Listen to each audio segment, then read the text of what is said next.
Kalau dalam konteks Indonesia sekarang ini memang banyak sekali aliran pemahaman ya, aliran pemikiran dalam Islam ya. Biasa kita kenal ada kelompok kiri, ada kelompok kanan, ada konservatif, ada liberal, ada Islamis, ada radikal, ekstremis, dan ada juga moderat. Nah, mengapa pemerintah, Kementerian Agama, mengapa kita memilih moderat ini?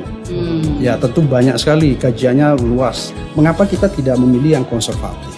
Apa itu konservatisme? Konservatisme itu adalah aliran pemikiran dalam Islam yang ingin mencontoh kehidupan pada abad pertama kedua Hijriah tanpa melakukan kontekstualisasi.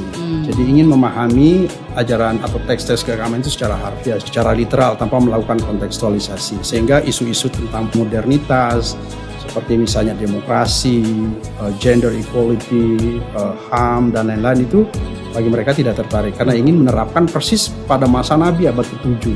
Begitu juga budaya bagi mereka tidak begitu penting karena ingin menerapkan budaya Arab pada abad ke-7 itu. Nah, kita nggak milih itu karena tidak produktif, tidak relevan. Islam itu harus responsif. Islam itu modern, Islam itu maju, Islam itu progresif.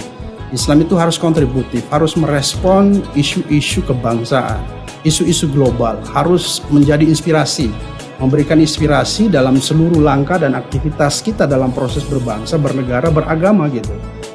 Mengapa kita tidak liberal? Ya liberal juga tentu bukan yang kita pilih ya, karena dalam hal tertentu ya namanya juga liberal ya, tidak merujuk kepada teks-teks keagamaan. Dia sangat liberal menggunakan akal, bahkan hal yang sudah dianggap established atau mapan selama ini pun juga diabaikan bagi dia.